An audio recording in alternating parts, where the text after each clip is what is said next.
ಗಜಕೇಸರಿ ಯೋಗ ಮತ್ತು ಪುಷ್ಕರ ಯೋಗ ಯಾವ ಯಾವ ರಾಶಿಗಳಿಗೆ ಇದೊಂದು ಯೋಗ ಫಲಿಸಲಿದೆ? ಅದು ಅಧಿಕ ಮಾಸದಲ್ಲಿ ಇರುತ್ತಾ ಹೇಗೆ? ಖಂಡಿತ ನೋಡಿ, ಯಾವುದೇ ಒಂದು ಯೋಗಗಳು ಸೃಷ್ಟಿ ಆಗಬೇಕಾದ್ರೆ ಒಂದು ಗ್ರಹದ ಜೊತೆ ಇನ್ನೊಂದು ಗ್ರಹಗಳ ಸಂಯೋಗ. ಈಗ ಗುರು ಬದಲಾವಣೆ ಆಗ್ತಾ ಇದೆ, ಶುಕ್ರ ಬದಲಾವಣೆ ಆಗ್ತಾ ಇರುವಂಥದ್ದು, ಶಶಿಮಂಗಳ ಯೋಗ ಆಗ್ಬೋದು, ಗಜಕೇಸರಿ ಯೋಗ ಆಗ್ಬೋದು. ಇಂತಹ ಯೋಗಗಳು ಏನಿರುತ್ತೆ ಸೃಷ್ಟಿ ಆಗುತ್ತೆ, ಅದು ಒಂದಷ್ಟು ಈ ಅಧಿಕ ಮಾಸದಲ್ಲಿ ಅಧಿಕ ಫಲಗಳನ್ನು ಕೊಡುವಂಥದ್ದಿರುತ್ತೆ. ಹಾಗಾಗಿ ಬಹಳ ಉತ್ತಮವಾದಂಥದ್ದು ಈ ಯೋಗಗಳು ಸೃಷ್ಟಿ ಆದಂಥ ಸಂದರ್ಭದಲ್ಲಿ.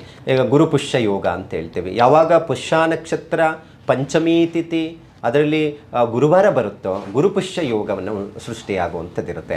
ಸೊ ಇಂಥ ಸಂದರ್ಭದಲ್ಲಿ ನಾವು ಚಿನ್ನಾಭರಣ ಆಗಬಹುದು ಅಥವಾ ಇನ್ಯಾವುದೋ ನಾವು ಒಳ್ಳೆ ದಾನಗಳು ಮಾಡುವಂಥದ್ದು, ಪೂಜೆಗಳನ್ನು ಮಾಡುವಂಥದ್ದು, ಅಧಿಕ ಫಲವನ್ನು ಪ್ರಾಪ್ತಿ ಆಗಲಿಕ್ಕೆ ಸಾಧ್ಯ ಆಗುತ್ತೆ.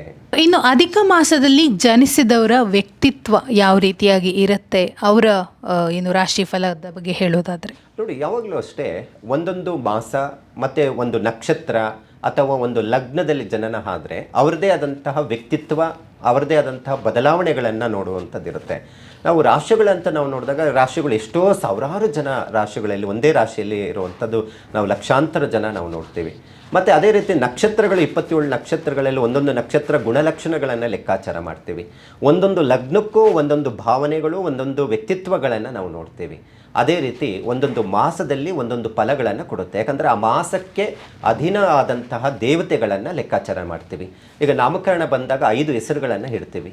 ಅದರಲ್ಲಿ ಒಂದು ನಕ್ಷತ್ರದ ಹೆಸರು, ವ್ಯಾವಹಾರಿಕವಾಗಿ ಹೆಸರನ್ನು ಇಡುವಂಥದ್ದು ಮಾಸನಾಮ ಅಂತ ಹೇಳ್ತೀವಿ, ಹಿರಿಯರ ಹೆಸರನ್ನು ಇಡ್ತೀವಿ, ಮನೆ ದೇವರ ಹೆಸರನ್ನು ಇಡ್ತೀವಿ. ಅದೇ ರೀತಿ ಈ ಅಧಿಕ ಮಾಸದಲ್ಲಿ ಜನನವಾಗಿರುವಂಥವರಿಗೆ ಅಧಿಕ ಫಲಗಳನ್ನು ಕೊಡುವಂಥದ್ದಿರುತ್ತೆ. ಕೆಲವೊಂದೇನಾದರೂ ಒಳ್ಳೆ ಯೋಗಗಳಲ್ಲಿ ಸೃಷ್ಟಿಯಾಗಿದ್ದರೆ, ಶಶಿಮಂಗಳ ಯೋಗ ಇದ್ದರೆ ಅಧಿಕ ಫಲಗಳನ್ನು ಕೊಡುವಂಥದ್ದು, ಯೋಗವನ್ನು ಸೃಷ್ಟಿ ಮಾಡುವಂಥದ್ದಿರುತ್ತೆ. ಮತ್ತು ಹೆಚ್ಚು ಆಧ್ಯಾತ್ಮಿಕ ಒಲವನ್ನು ಉಂಟು ಮಾಡುವಂಥದ್ದಿರುತ್ತೆ. ದೇವತಾ ಪೂಜೆ ಪುನಸ್ಕಾರಗಳಿಗೆ ಹೆಚ್ಚು ಒಲವನ್ನು ಕೊಡುವಂತಹದ್ದು, ಯೋಗಗಳನ್ನು ಸೃಷ್ಟಿ ಮಾಡುವಂಥ ಸಾಧ್ಯತೆಗಳು ಹೆಚ್ಚಾಗಿರುತ್ತೆ. ಬೆಸ್ಟ್ ಎಂಟರ್ಟೈನ್ಮೆಂಟ್ಗಾಗಿ ಲೈಕ್, ಫಾಲೋ ಮತ್ತು ಸಬ್ಸ್ಕ್ರೈಬ್ ಮಾಡಿ ರೆಡ್ ಎಫ್ಎಂ ಕನ್ನಡ.